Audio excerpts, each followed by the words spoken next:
I mean, I won't prolong the discussion very much, but I think I agree with the thrust of the discussion.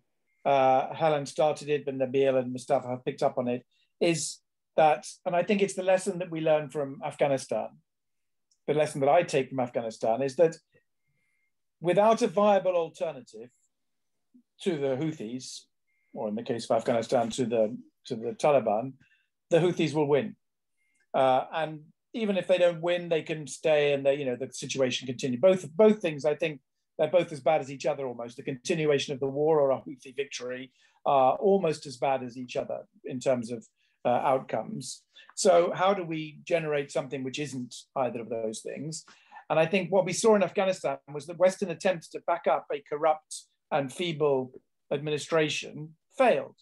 And so we have to find an alternative. I agree, there has to be some legitimacy, but the legitimacy has to represent something which other Yemenis can look up to. And at the moment they don't. Nobody looks up to the legitimacy as such. So that needs to be created. And that's extremely difficult, as you've all pointed out. That doesn't make it easy, but without that, we either end up with a Houthi takeover or a war going on for a very long time. So that requires, as Helen said, getting the party, the non-Houthi parties, the leaders, the warlords, whoever they are, they have to be induced with incentives, maybe, Mustafa, but somehow to sit round a table and work out their differences in the short term and come up with something which is better than the existing situation, so that the people can feel that and I agree, this is something which Yemenis have to sort out amongst themselves, that they can feel that this is something which they want.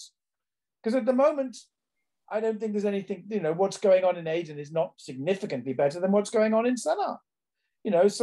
So why would people stand up to the Houthis? Why would the Houthis feel under any pressure?